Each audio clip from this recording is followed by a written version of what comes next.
And our Hangout is live on air. I am not on the right page for seeing our turnout just yet. So, control room. There we go.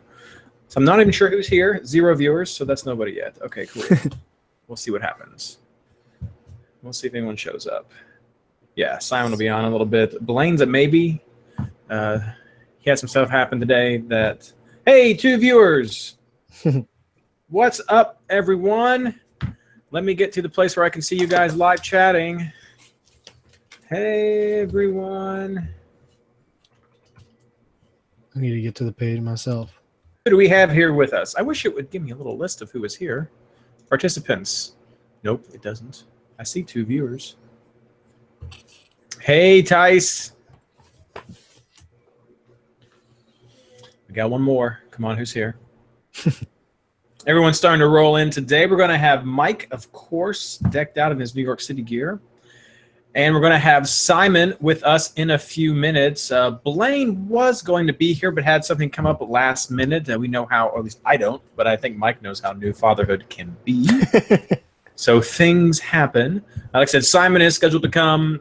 Dominic from the Burgundy Wave may be with us. He's going to be on the show tonight. But if nothing else, you at least have me and Mike here to talk about this Ultra Double Game Week. So, guys, what's going on with you all? What's going on in life as we wait for some more people to join?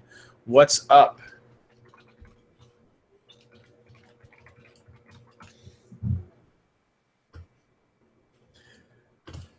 I'm actually still doing some planning and tweaking myself for the show. So if people have thoughts about the Double Game Week, I know Mike and I can give you some candid impressions right now. 4 viewers, moving up. Moving up. This is pretty fun. Everyone's quiet. Yeah. Everyone's quiet. What about you, Mike? How's things been going? Pretty good. Kids just started school, so that's been a fun adjustment because my wife's a teacher. So it's not just the kids; it's it's the Mrs. planning and all that. So plenty busy. Lots of stuff to do and supplies to get, both for my kids and for other people's kids. Oh yeah, Tice. So, how did you all do with your round 24, guys? Tice, did you not go with both Piatti and Zamali? I hope you had him on your team, at least. I mean, that was I have never had a fantasy captain who's gotten a hat trick. I've now had a fantasy captain that's gotten 4 goals, but not a hat trick in a single game. So I'm very pleased with that. Ooh, number 2 round rank. Good job, nice, Alex. I know, Alex. I actually knew that already because we are talking about you. Oh, 99 is not awful. What was the average score? Sorry, I got distracted. Alex, we're going to plug you during the show today because you got the highest score in the r/fantasy MLS league too. So nice. And 159 is a solid score. 99 though. Yeah, you're welcome. What was the average score? Let me flip through my. Average was 61. 61. So there you go. 99. Did you fall any, Tice? Oh, now we're down to 2.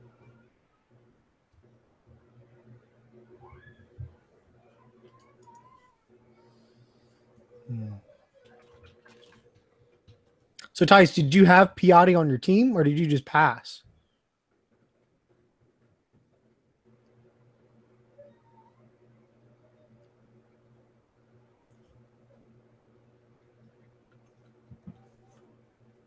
Alex is 8th right now. He is apparently better than all of us. Hey, Joshua. We're just talking about last week, Joshua. How'd you do? Oh, I'm sorry to hear that, Tice. Tice didn't have Piatti on his team. Oh no, what happened? Did you decide to get like a Jason vibe and go like a differential team? A punt team? Easy didn't go 44. True. What was Weeby scored?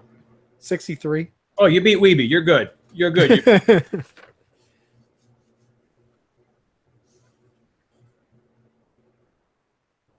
Beat Weeby.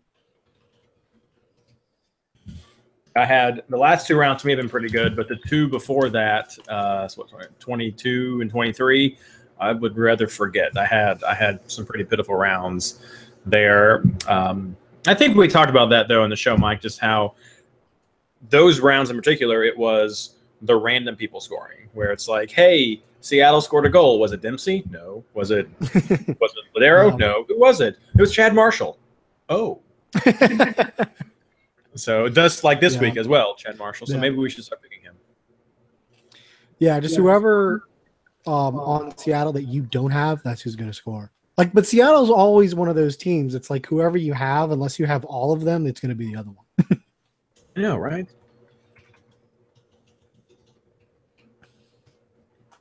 $131. So was 131 red arrows for you, Joshua? Because I want to say 131 should be really good, but we don't get the average score in like the top 100, the top 500,000, that kind of thing. And depending on where you are anyway, that could be the difference. What'd you get, Mike? I got 143, which was a little bit of green arrows, like 29 spots. Which, I mean, that's generally what I've moved was like 30 spots at a time, either up or down. I don't know if everyone who's watching saw my Twitter about the saddest switcheroo in history. So I had Mira and Lima in a switcheroo. So Mira has the 1 point because he wasn't on for any of the goals before he was subbed out and hit 4. And so I'm like, all right, I'm definitely going to do Lima, but let me just make sure he's in the lineup before I sub him in. And then, oh yeah, undisclosed injury. He was not in the 18. Rough. Although I saw him hanging out at Extra Time Radio Live today. Couldn't tell if he was healthy or not. Did they ask our question, Mike? No, but I mean they were just clowning around with the players. They were just doing interviews. I don't know if they actually did a podcast today. Here's our plan, guys. They're just pushing Heineken rivalry week. Yeah. They're just pushing Heineken. Yeah. Which, hey, I was excited recently. I went to my local Buffalo Wild Wings, and they have a giant 4-person. I'll move my hand so you can see them. A giant 4-person cardboard cutout where you can stick like your head in between someone's face and take a picture of it with MLS players. And I was like, oh, wow. And I took a picture of it real quick. And then I realized somebody's kid was actually doing it at the same time. And I was like, I am not taking a picture of your child. I was excited about this. So I had to clarify that. And I completely got off track of where I was going with this. It had nothing to do with Buffalo Wild Wings. Nothing to do with pizza rolls. Oh, Weeby. Yeah. So this is our plan, guys. Tell us what you think. Mike and I are pretty excited about it, but we could be biased because we came up with it. It's true. After I got attacked viciously on Extra Time Radio for my love of FC Cincinnati, which is quite well placed. I know MLS of the B-dubs. It's great. Pizza rolls again. I'm going to have to send out a tweet to Tony's Pizza Rolls and see if they want to sponsor the show.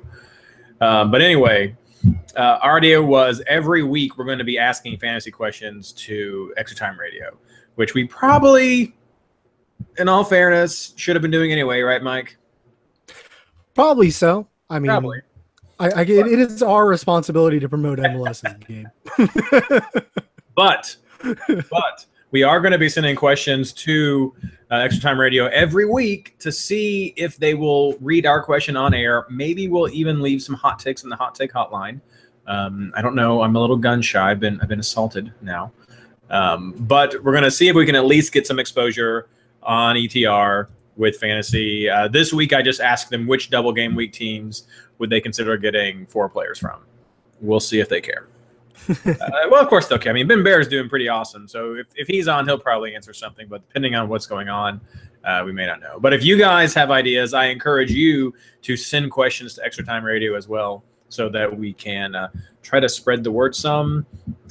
We'll see. We'll see what options we have for the rest of the season.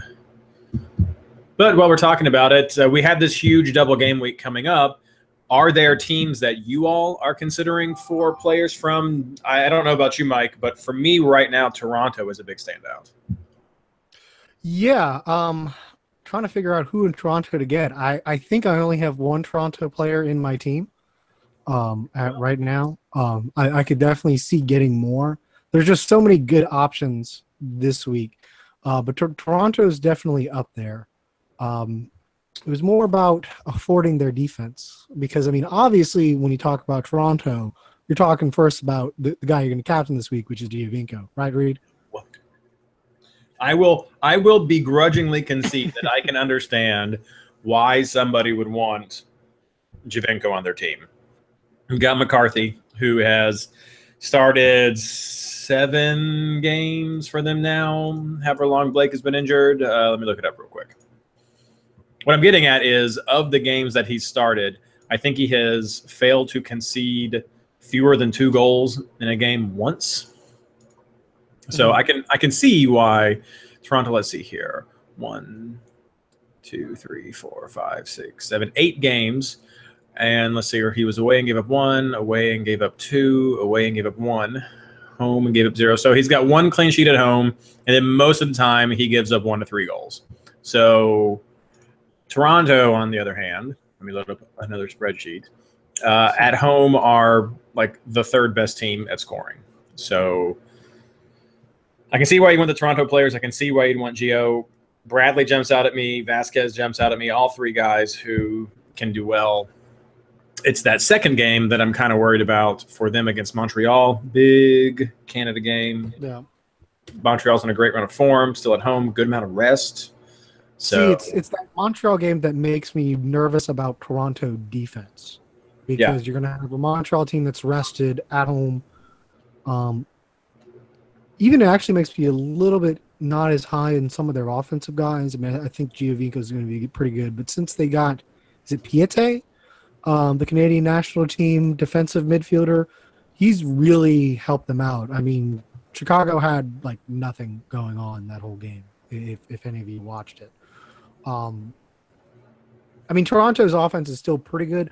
For me, Bradley this week is not as high just because there's so many other midfield options. You know, I mean, he's a high floor, low ceiling kind of guy. I think there are a bunch of other midfielders this week that I would rather go because getting those bonus points twice, like Bradley, is not going to be as big, I don't think, this week. So I'm not – to me, if I would go Toronto midfield, Toronto players I'm looking at, it's Vasquez, Altidore, and Giovinco. I mean, Vasquez, I don't know if he's still the assist leader, but he was doing pretty well for a while. I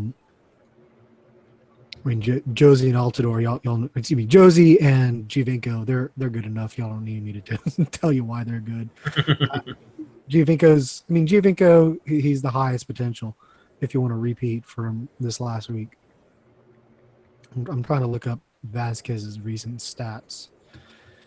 What do we have? I'm just making a tweet about this event going on. See if we can get more than 3 people here. Did you all get the email? I sent out emails to everyone this time to remind everyone, oh, there's all kinds of chatting going on that I wasn't paying attention to. I'm so sorry. For Toronto from Joshua, not sure he has hard. Yeah. For Seattle from Bruni. So, Alex, I mean, you're probably doing better than all of us right now, so I guess we should be listening to you. A double Cascadia Cup. I mean, it sounds great, and it sounds terrifying all at the same time. I have 3 Seattle right now. I mean, I get it. Yeah, good. You got the email. Excellent. I mean, in Seattle, been doing so well recently. It's hard to ignore that. Vancouver, average. So that's the good game to have away. And then the big game with Portland. So, poof.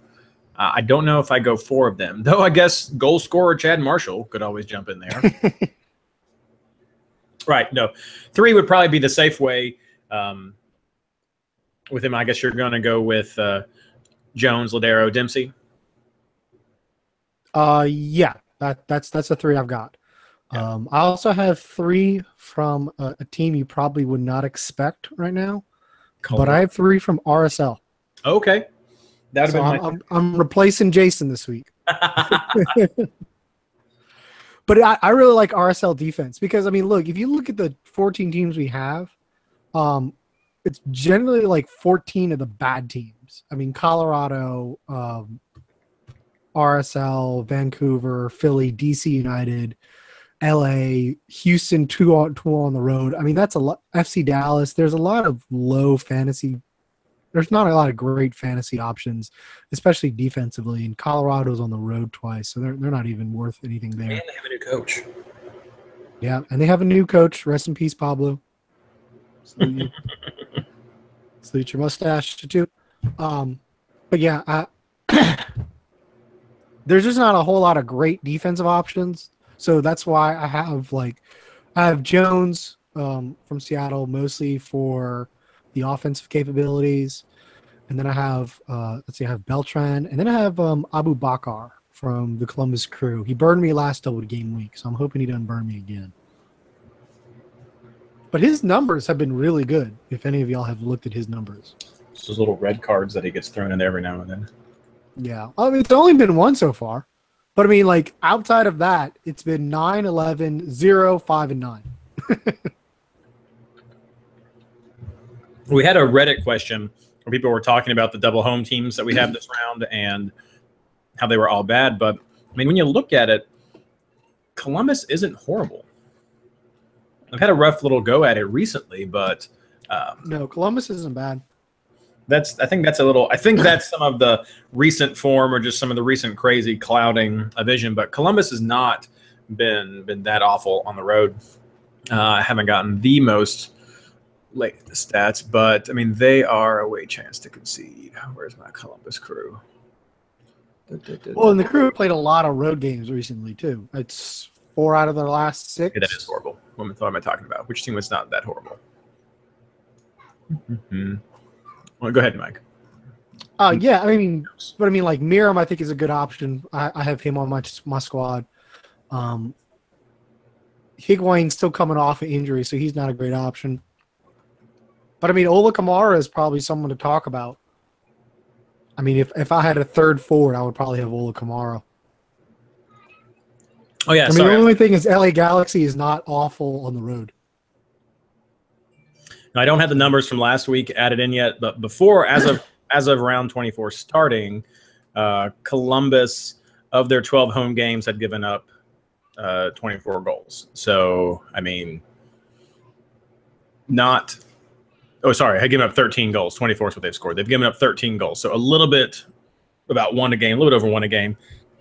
Not amazing, not early season Sporting Kansas City, but it's not. Let's see, who was the worst one last week?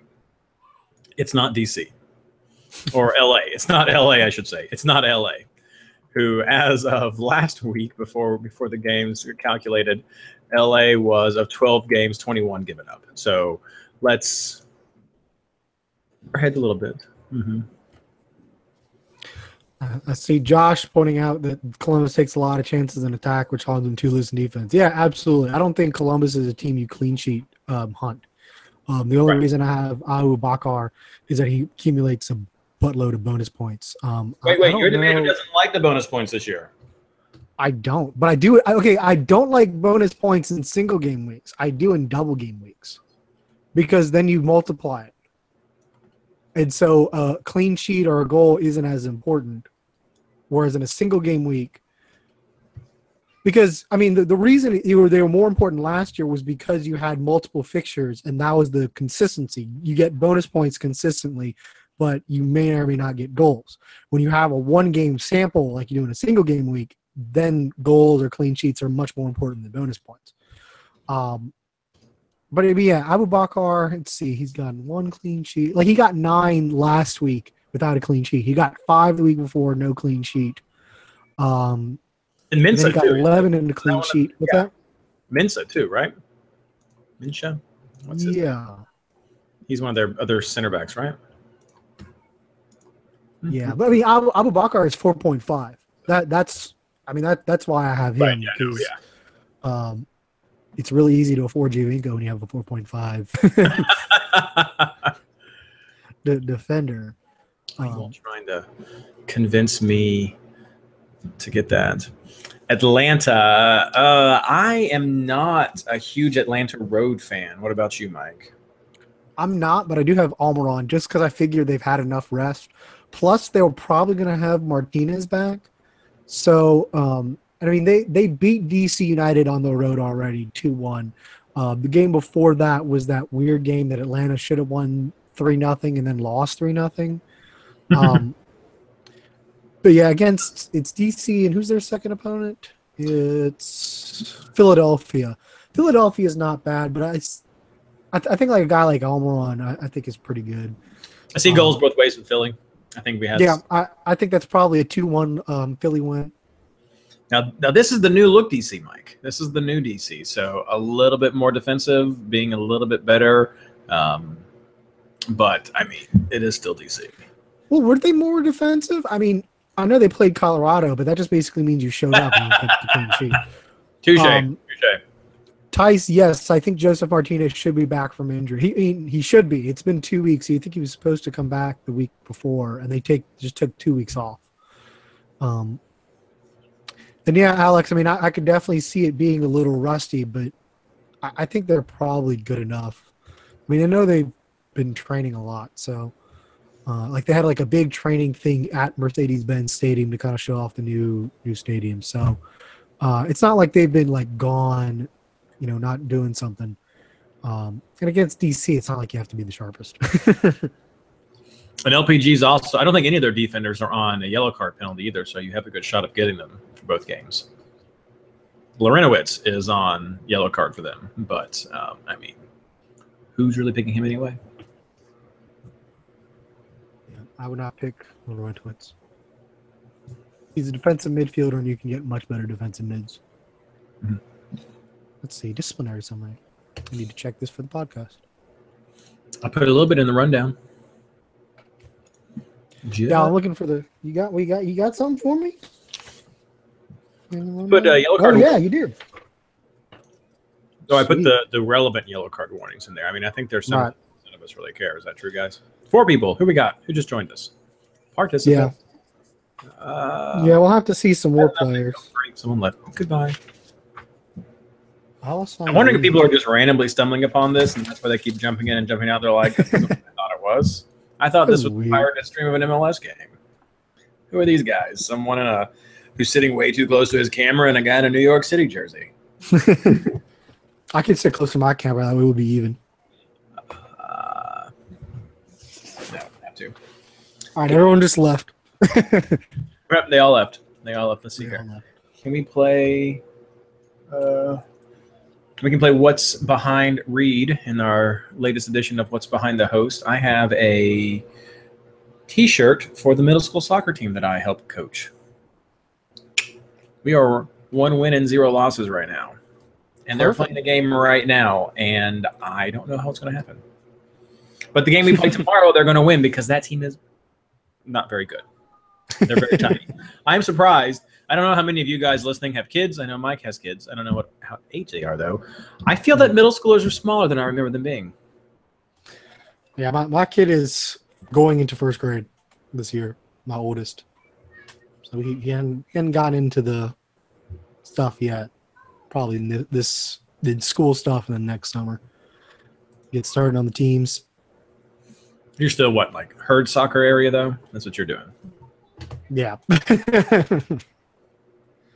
Yeah, I'd be mostly like in the backyard. I'd be like, don't pick up the ball. Don't use your hands. Don't. That's been my technical training so far. So I have a scarf update for everyone who's here listening. We're going through with the order. We're going to be ordering 35 MLS Fantasy Insider scarves of the design that I showed last week. Sweet. And I don't have. I'm working out the purchase order right now. We're going to pay them through our Patreon account, through our PayPal account, and I'm going to try to get them in before the season ends so that we can at least ship out some stuff during the playoffs. So that's it. Tice coached U8s in Germany. Fun stuff. Holy cow. Yay, Scarfs is right. Whoa, Germany. So, Tice, how do you compare? Did you do any coaching in the U.S. or like German U8 players like U.S. high school players? I mean, I have to imagine there's something going on. Alexander, yeah, I do think LA, Vancouver could have some rotation risks. They have, I think, the furthest travel of any of the teams. I think Dallas has a little bit of travel as well. Houston, and then New England. No, they don't go to New England. I have it written down. So, well, I mean, Vancouver's got the longest Columbus. road trip in MLS because Vancouver's got that trip to Orlando. And Dallas is up to to me, Columbus. to me, LA is a rotation risk because their games don't matter anymore. Everyone else, like, I think, is going full blast. Like, for instance, Vancouver, like, they can't afford to lose because if they lose, if they lose, I mean, they might be slipping right below the red line to San Jose. So I definitely, for most of these teams, I think they're full strength from now on. So, hey, Blaine's here. How are you doing, man? It's been a day, but I'm here for now. Hey, Lily's back. And I got baby Lily. Oh, welcome. We were just talking about potential rotation risks of the teams with long travel schedule like Vancouver and LA. And I was kind of throwing Dallas out there, how they had the Houston, the Texas Derby, and then they go up to Columbus. It's a decent amount, but I think Dallas is a rotation risk until they start getting results. Well, Dallas is a bad team risk before they start getting results. I mean, there's not a lot of great fantasy options for Dallas right now. I mean, Diaz just hasn't gotten healthy. I mean, unless you take a risk with Rudy, but that's pretty much all you've got. Yeah. I mean, and one of their midfielders are the classic, like Reed and I were talking at the beginning of the show. Which one of them is going to score? Like sometimes Lama, sometimes Barrios. I don't know. Yeah, they're just missing that one key playmaker in the middle, and that's what Diaz was supposed to do. And I thought Javier Morales might take over that role, but he's kind of just dropped off. I don't know. Is he going to retire this year? I think if he doesn't retire, I think he's going to be made to retire because I don't think anyone's going to pick him up. Yeah, like he should be the one filling in for Diaz, making plays, but until they get a solid playmaker in the middle, like I like Acosta, but that's not his role. I don't see where they're going to get any offense coming from until Diaz is healthy. Yeah. And then I don't know what's up with their defense. That should be best defense in the league or challenger, and they're just not even there. Do we think Diaz was pushed back too early? I know we were saying that he needed to come back to help them get that boost, but now that he's been back, he's not getting that starting time. Would they have been better off to? Oh, Blaine, my dog is concerned about Lily. She is. She's had a busy day, and she's just fighting sleep right now. Aw. Yeah, so Diaz hasn't played a full game since he's been back. What do you guys think? And what do everyone listening? Do you guys think it was too much too soon? Should they just waited and just had this year been a scratch and just a recovery year for him? Yeah, I think it's just recovery. That's the only thing I can think of. I mean, I don't know if he's actually hurt. I think he's just trying to get back. That's just my take. So Alex is throwing out serious questions. Go ahead, Blaine. Oh, I was going to say, I think they rushed him back a little bit. Didn't he start a couple of games there right after he came back? No, I mean, he subbed in like for 4 games, like, because I'm looking at it now. He subbed in the last Houston matches in week 13. 10 minutes, 30 minutes, 27, 23. Then it's 66, 58, 78. Takes a game off, 62, 45, 10, and then takes the Sporting Kansas City game off. Yeah. I don't know if that's back. I just think maybe he's just not there yet. Those injuries can take a while. I mean, even all injuries, sometimes like Giovinco in the playoffs last year, you come back and you're there, but you're not fully fit yet. And it's not maybe just, just getting up to speed. Well, what Andreas Romero up in Montreal is going on a second year without being able to break back into the squad, even really being able to break into the 18 after an ACL issue. Yeah. I mean, it might be that Dallas isn't going to get really full Mauro Diaz until next year. So going back to this game week, talking about Piatti, with Montreal, who, of course, destroyed the charts this week. 60 points. I think that has to be some kind of record for a captain. Maybe not. Maybe not. But Piatti versus RSL and then versus Columbus. What are you guys thinking? Or is it Columbus? You're talking about your switcheroo there. Let's just talk Piatti. Is he someone we're still riding as a single game week player for this round? Not this round. I mean, Toronto, I think, has been good enough and good enough defensively where I wouldn't assume that that Piatti's just going to rock out. As far as a switcheroo, I mean, if you have the money for a switcheroo, maybe. But like you said, Alex, I think it's probably too much money on your bench. It's also being a good midfield spot. I mean, talking about midfielders, you're talking Almiron, Ladero, Valeri, Rusnak, what other, high-profile mids from a lot of these teams. Roldan. To use like what is Piatti, 10 million plus a midfielder rotation spot for a switcheroo is a little much for me. Yeah, he's 11-6. Oh, Lily. Lily doesn't like Piatti this week.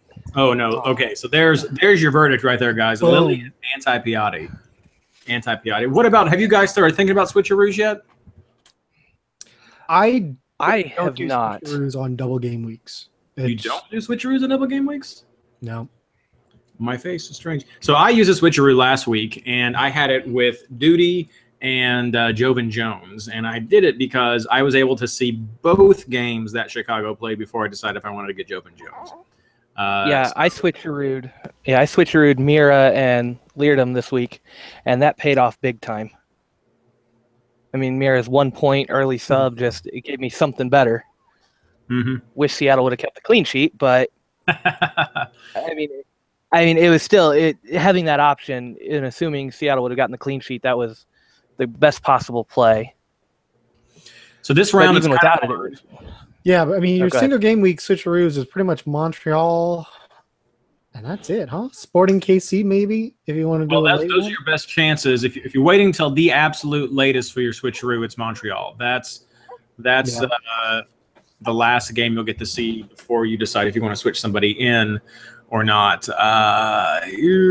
Now, you could have someone from Montreal in your first switcheroo spot, and then maybe have a Portland player or a Seattle player in your second spot. Yeah.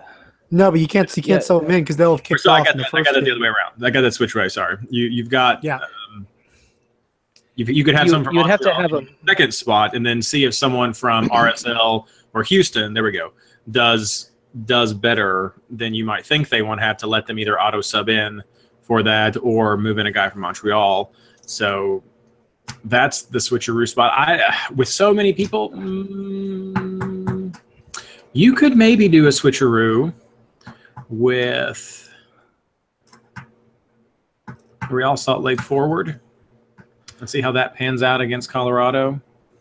Yeah, but RSL has the early match. You could see both RSL scores before you'd have to switch in. So for me this week, like a guy like Luis Silva, who has been on fire lately, is a potential where he could cool off. Mm-hmm. If you've got the money and you wanted to go with Piat, I mean, I think Piatti's a little expensive for it, putting him on the bench, but you've got some options there where if somebody from RSL or Houston that you grabbed that was a little cheaper doesn't perform in their first two games, why not roll the dice? You've got the option with Montreal. If you go a little bit earlier in the week, you could grab somebody from Sporting, although I don't think you really have too many options there unless you're looking at a defensive switcheroo. And you could be looking at the early do we even have enough early games? Sorry, I haven't looked at the schedule. Yeah, you really can't see the final score. You could see some of the 7 o'clock games and how they're going to wrap up. So some of the earlier Saturday games, you could see how they finish out, and maybe you'll know a little bit to see if you want to put a Sporting defender in there, seeing two scores from another team. But this week, I just don't think the lineups work for it. The way the games fall, there's not good options to look at two scores with somebody that I really like from one of the late teams. It would definitely be a risk. Definitely. Excuse me. Here's my dog. Hey. You talked about a Sporting defender, Blaine. How do you see Sporting's defensive chances against Houston? I personally, I think they have a chance. I don't think I like them over the double game week options, but with that being Houston's second leg after the big Houston Derby, Sporting Kansas City is still pretty decent on the road, even though they're not as solid defensively as they started out the year. I think that could be a low-scoring game, a 1-0 or 0-0. Yeah, I don't know what's going on right now because Sinovic got rested for Madranda.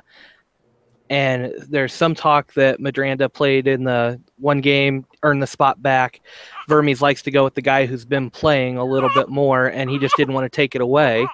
So you've got some rotation there, but Madranda on defense has a lot more speed to recover. And going against the three Houston forwards, that could definitely be needed.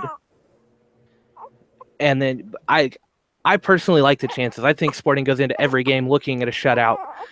But given the matchups, I wouldn't bet fantasy-wise on it. Oh, yeah, I think we're looking more for those double game week guys. What about single game week players in general? Do you all rank anybody higher than a double game week player this round? Or with 14 double game week games, is that just ludicrous? I don't have anybody currently from a single game week that I like. I mean, Mike, we've got David Villa in the third New York Derby. Oh, who is Mike? It's New York. It's we can't hear you. I mean, it could be like one of those old Japanese movies where you start talking and they keep going about going like, but we just can't hear you. Oh. Well, Mike will come back in a second and weigh in on single game week players. So double game week players on the single game week question. I look at my midfield, and this looks like a week to go 5. So bare minimum, I'm looking Almiron, Rusnak, Roldan, Vasquez, and Valeri right off the top. So there's 5 midfielders. I don't see a single game week option that I would take over any of those guys. And then you start looking at your 2 forwards to fill in. Dempsey has been solid. You've got the Giovinco-Josie combo. And then there's CJ Sapong yet again showing up. I think for the money and everything else, I think you've got enough solid options all the way across the board that you don't really need to look at single game week players there.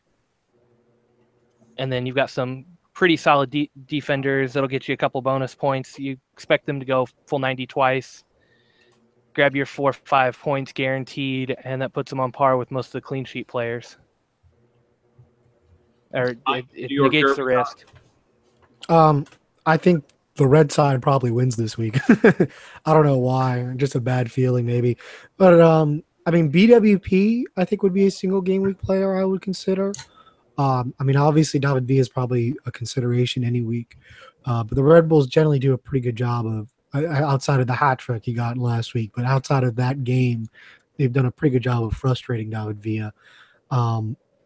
If for single game week players, I already mentioned or tried to mention this. I don't know how much of this y'all actually heard before I cut out.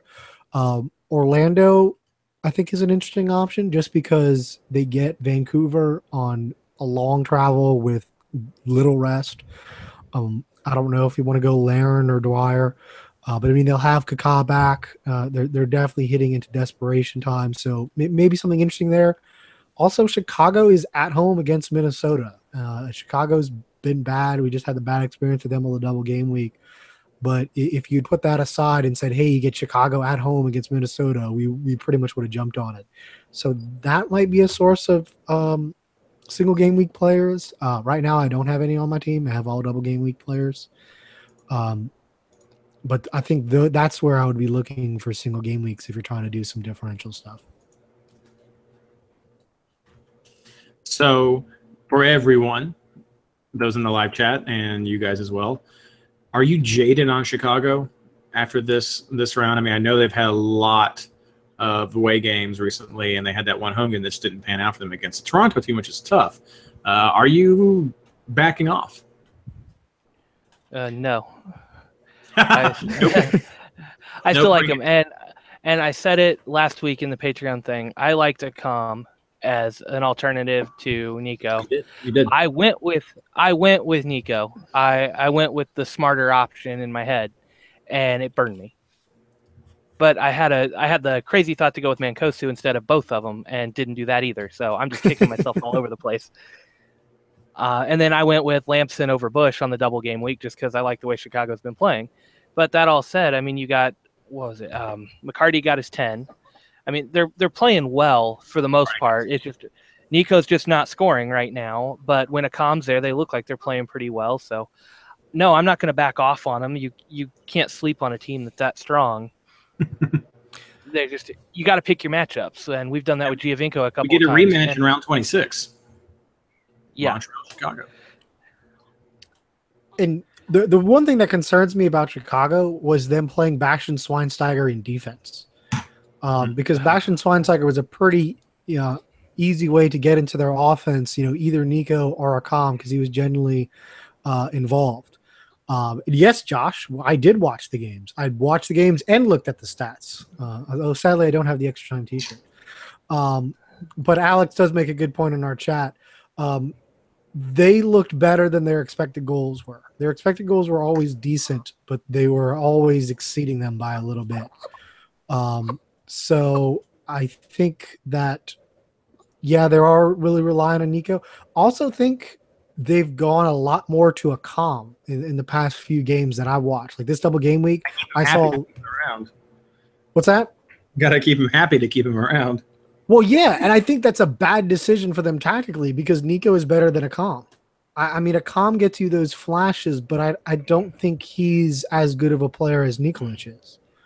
That's where I disagree with this team, with you on this okay. issue, because I watched that whole Kansas City game, and Chicago looked flat. I mean, other than the own goal that Beasler flubbed the clearance, they really didn't look great until Akam came on the field. Now, when Akam came on, complete change. They got the second goal. They were pressing higher. I was afraid they were going to score the equalizer there towards the end. I mean, just the way that went. But that was all with Akam coming on. I think he really opens up this team. I think he's the necessary piece. I just don't think they've quite pieced it all together when they're not running over teams. But I think that's the way Akam needs to be played. Akam is a super sub. He has that burst. And I think I've said this before on the podcast. But like, if you watched like Chicago last year, you just waited for like if the team he was playing could survive for 20 minutes, Akam would run out of gas and they'd be fine. Like they would be clean sheet. Now obviously they've gotten better this year, but I still think that's generally true for Akam. He's got that 20-minute burst of speed, and then he's pretty much done, and he's not as effective. I mean, in this past game, they kept trying to run through Akam, and he did okay, but he wasn't picking out passes. He wasn't picking out Nikolic. I mean, there were a few times where Nikolic just does the because he's sitting wide open.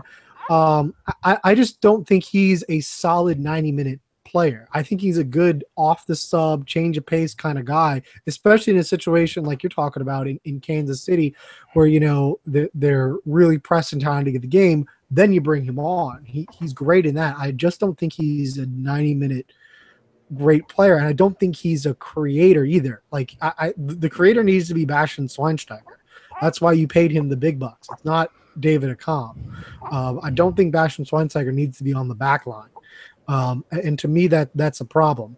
I mean, you saw it this week. They just, I mean, Montreal's gotten better defensive with Piette, but I don't think they should have just shut them down. I mean, it was like minute 60, it was like game over. And I mean, I know Montreal was up, but I mean, this is a Chicago team that this was the week they were going to make the push into Shield. If they won both of their games this week, they're tied in the Shield race, I think. And, now they're out and fighting for home field advantage in round one of the playoffs, which is not where they were expecting to be. So I know you have to keep Akam happy, but honestly, you have the option now. You signed it. Just try to get to MLS Cup. If that means sitting him on the bench and taking him off, do it. You're probably not getting as good of a shot as you're getting this year. Definitely. So we started talking about this in chat. You guys know, of course, Ethan Finlay went up to Minnesota and scored a goal. What do you guys think about that? That's a nice way to say hello. Yeah. I will also mention Joshua Vincent. I think you definitely are right. The wing attacks is probably a big part of that too, which is something that Akam is kind of overcompensating for. But on Finley, yeah, he looked good. He wasn't creating much. He wasn't crossing much. I think part of Minnesota's problem is Dunlotti's not really ready. I don't know if they're at the point where they're just going to play Dunlotti to kind of get him reps and get him more experience, since I think he sees more of the future in him than in it's Ramirez. But yeah, I mean, Finley's good. He might be a really good. I wouldn't pick him this week against Chicago, but probably down the road, I think they have a double game week or two coming up. So he might be a pretty good option there. He's just got a lot of really good speed on the wings. And Minnesota now has a whole lot of wingers. And they kind of gave Seattle some trouble this past week. They definitely could have won that match if you watched it. Yeah. Dunlottie botched a few chances he probably shouldn't have. I do have a funny Ethan Finlay story. Oh. Okay. I went to the All-Star game with Tottenham versus the MLS All-Stars out in Colorado a couple years ago. And on the way back in the airport, I was standing next to this woman who had a Columbus Crew hat on. And whenever I see people wearing MLS garb, I always make it a point to interact with them because, one, I'm not used to seeing people wearing MLS garb around here, and I think it's kind of fun. And two, because I like talking to people. So I say, "Oh, are you a Columbus fan? I came up for the game." And she goes, "What?" And I assume she's thinking, "Who is this creepy person?" I was like, "No, I came up for the All-Star game. I just saw you had your hat. Are you a Columbus fan?" I live near Columbus in Kentucky. And she said, "Oh, my boyfriend Ethan plays on the team." And I was like, "What? Ethan Finlay?" And I start thinking, I love the fact that she's why is Ethan Finlay making his girlfriend fly back to Columbus alone? So I don't know. But yeah, that was my funny Ethan Finlay story where I met his girlfriend in the airport in Denver as we were going through security. But I like how she was like, "Wait, what are you talking about?" "Oh, he just plays for the team. My boyfriend just." My boyfriend even plays on the team. Did he marry her? Yes, I know who he is. That's right. He subbed in. So didn't he marry her? Because did he get married? I don't remember. I don't know. I thought they were talking about like he had to talk about with his wife or maybe it's still his girlfriend in moving back to Minnesota. Because they had the whole big thing about him talking to Columbus about his future, and then he ended up getting traded. Okay, so I'll jump in here with one because I saw a headline while I was in there. MLS new article, is Marky Delgado U.S. men's national team quality? And what does everybody think about what he's done in fantasy the last few weeks? Sorry, I snagged him in draft. I snagged him in draft a few weeks ago, maybe 4 or 5 rounds, just because I was like, I need another midfielder in a pinch, and I saw he was starting, so I grabbed him. He scored a goal. He's gotten a couple more goals since then for me. I am loving him in draft. I don't know if I could grab him for a Toronto game, although when he's got a double game week, it might be worth it at the price. I'm just curious what everybody else thinks, especially now that he's on the men's national team radar for MLS. Mike? I haven't spent a whole lot of time looking at him. I mean, he did seem pretty consistent bonus points, a whole lot of 4s. Recently, he's hit jackpot 13 and 8. I think that was a goal in both of those. Yeah, goal and assist in the Portland match, and a goal in the last match. I'm not sure I would go there. Just doesn't seem to be consistent enough. And I mean, if the budget is a concern, 6.3 will get you on the team. I think the problem for him is that even among Toronto defenders or Toronto midfielders, there's at least 2 other options that have a higher ceiling, higher floor, lower ceiling, or just a lower. I cannot talk today. Let me take a Coke and try this again. Okay. There are a lot of. I mean, Vasquez and Bradley, I think it both give you much more consistent at a higher rate. So those are guys who are going to be putting in 5s and 6s. Where this guy, I mean, Delgado is pretty much mostly doing 4s, except for the games that he's getting a goal or assist. So I'm, his budget is a good concern, or excuse me, a good plus. So if you want to go that route and save some money elsewhere, that's where I would go with him. But otherwise, I think there are other options.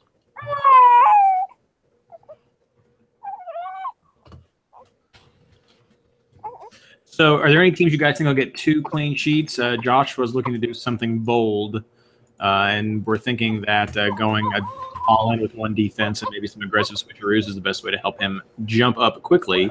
So options for him. Anybody have double home this week? I didn't look. Yeah, RSL double home, DC United double home. If you want to go Super Bowl differential, all DC. Yeah, not do it. Not crazy, bold, not crazy. The double home teams this week are Columbus, DC, and RSL.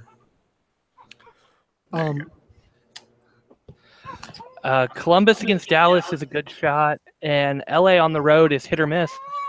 I mean, I don't think I could load up on a Columbus defense, but I could definitely take Stefan +1. Famous. Did I miss RSL on my list?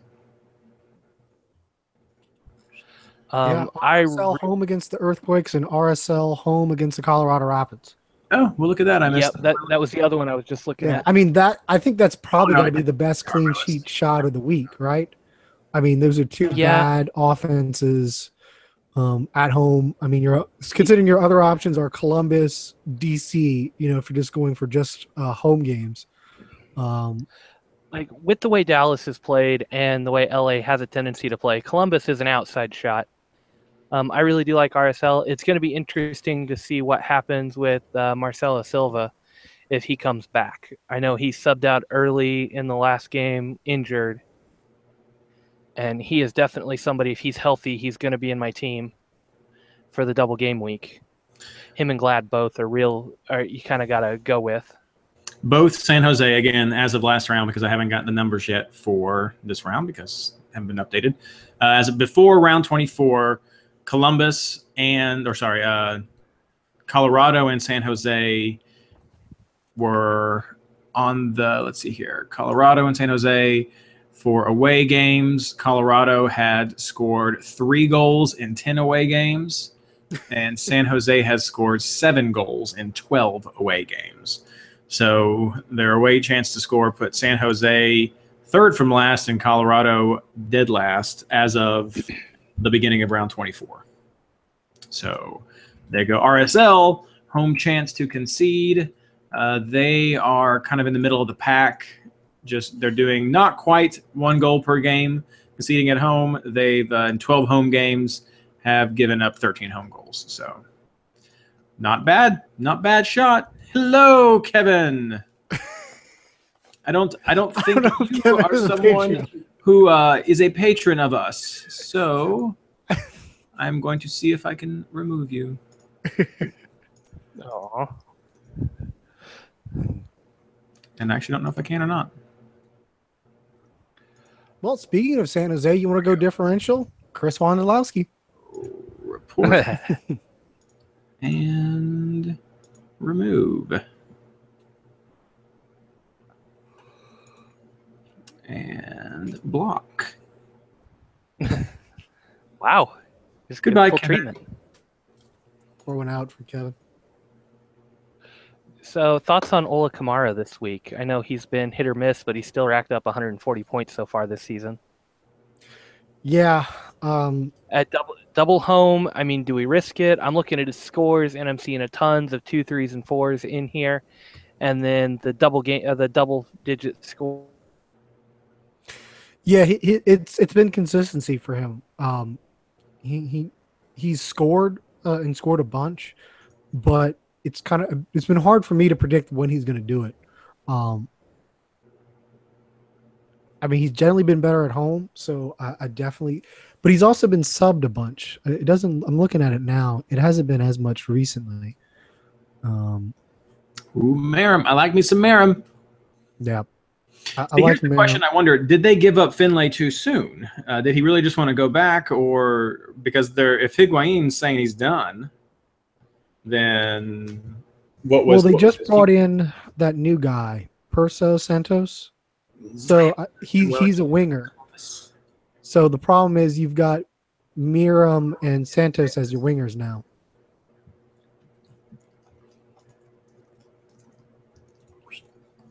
There we go. Oh, I agree with you, Alex. I can probably count on one hand the number of times that I've brought in Kamara and been like, yes, I was glad I brought in Kamara this round.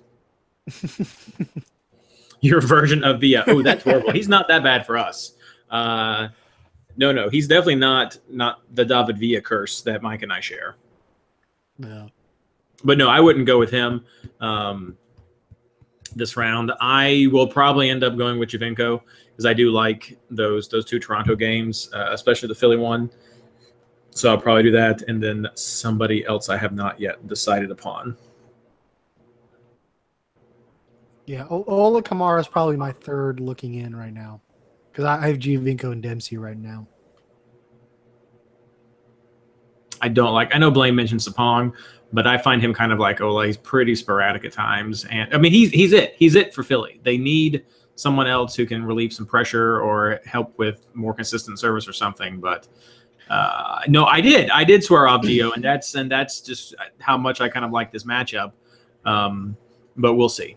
We'll see. Maybe I'll be like, screw it, I'm going Josie, and still maintain my morals right there. Because I'll get him, and then it'll be like Gio comes on, trips on a piece of turf, and sprains his ankle and leaves after like 30 seconds. That's what'll happen. And I'll be like, this guy. Top differential pick this week. Ooh, top differential pick. Wando. Gossip. Wando, that's pretty good. Top differential pick. I'd probably go with Abu Akbar. No, that's not what his name is. What was his name, Mike? Admiral Akbar over there at Columbus. That works. Let's go Admiral Akbar. Oh, it's Abu Bakar. Abu Bakar. I would probably say he on the Columbus defense is a pretty good differential. Not having looked at his ownership numbers, or maybe an RSL defender would be the best differential. Or Silva as a differential pick there potentially if you're going to go. It's a trap. I know it's a trap. No, he plays for Columbus. Well, you want a forward with 2 home games, a player who's not going to be highly owned, Patrick Mullins. Patrick Mullins, yes. Anyone from DC has to be the top ranked differential just from sheer WTF point of view. What about you, Blaine? Top differential. I threw out like 37. Mike picked a couple. If you guys can hear me, Luis Silva from RSL. Okay, that was one of the names. See, I took the Jason approach. Is I just mentioned every player I possibly could, and then when one of them did well, I say, see, I totally picked that guy. Oh. Yeah. But I mean, honestly, if you went some single game week players, I think that's going to end up being a differential. So if you wanted to go Bradley Wright Phillips for New York Red Bulls, I mean, he always scores against New York City.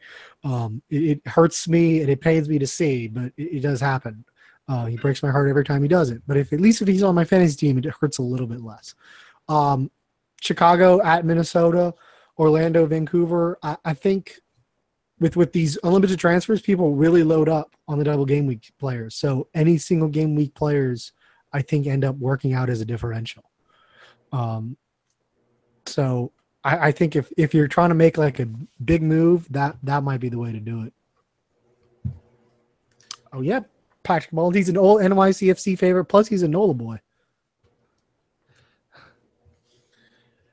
Of course, Mike, you know what's going to happen with our luck is it's going to be this derby. It's going to be 3-3 hat trick BWP, hat trick Via. Oh yeah, that's what will happen. That's what will happen. Yeah. That would I I have your email, Alex, don't I? Yeah.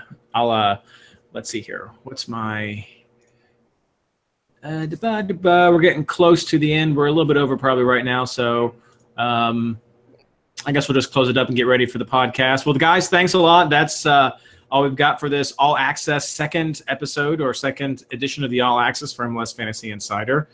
Sorry it wasn't better attended, though I guess that just means more chatting that we could do. We'll do these More in the future. Maybe try to have one more this year. We'll see how that works out, but we'll definitely have some more next season. Yeah, I'm glad you guys are liking it. We'll try to do, I don't know if we could do it once a month, but maybe once every couple months we'll try to do something like this next season, or for some of the really juicy double game weeks we'll do that. I like that. It's just frankly easier than trying to schedule chat time before the shows, and I think it's more fun. You guys think so too, Mike Delaney? Yeah, this was good. Yeah, and I'd love to replace a couple of like our other episodes that are not game week episodes. Like maybe what do we want to see in MLS soccer next year? And some of our rule change stuff, just replace those entire shows with this so we can take questions and just fire it off, maybe record the whole thing and throw it out there. Yeah, maybe even try a Facebook Live. These actually do get recorded. They are posted on the Fantasy Boss little Facebook or YouTube site there. So, I'm glad you guys are liking it. We'll definitely do some more. I'll keep posting on Patreon. Thank you so much, guys, for donating. Of course, I have to say that we are getting the scarves that we're going to go. I'm going to look into next year. I don't know if everyone's got all the swag, but I'm going to look into next year, seeing if we could do some sales if people want something they didn't actually qualify for in the donations or what. But I may even here. Okay, here's the big inside thing I'll leave you with. I'm going to leave you this last time. Something we've built up a good amount of reserves, and as you know, I want to put that right back into the show and the guys. I may try to do monthly prizes, or maybe round every round, at least maybe every month next year. I want to try to give a prize away to like a top scorer, or have a name drawn out of the hat from the donor, something like that. Depending on what we have, we may do something every round, but I think I want to try to do a prize every month next year, maybe a jersey, maybe a scarf or something like that. So we'll see what we can do. So you can roll that over, see what you guys think. I'm going to try. All right. Well, thank you so much, guys. We're going to thank you, everybody. Now thanks for coming out, everybody. For the podcast. So everything does start Wednesday. I know you guys know that. So look for this to be posted tonight or tomorrow morning. Maybe best record of the month in the head-to-head league. Ooh, I like that. That's a good idea. I'll be sure to post a Q&A at the end of the year. We'll get those ideas down. All right. Peace out, guys.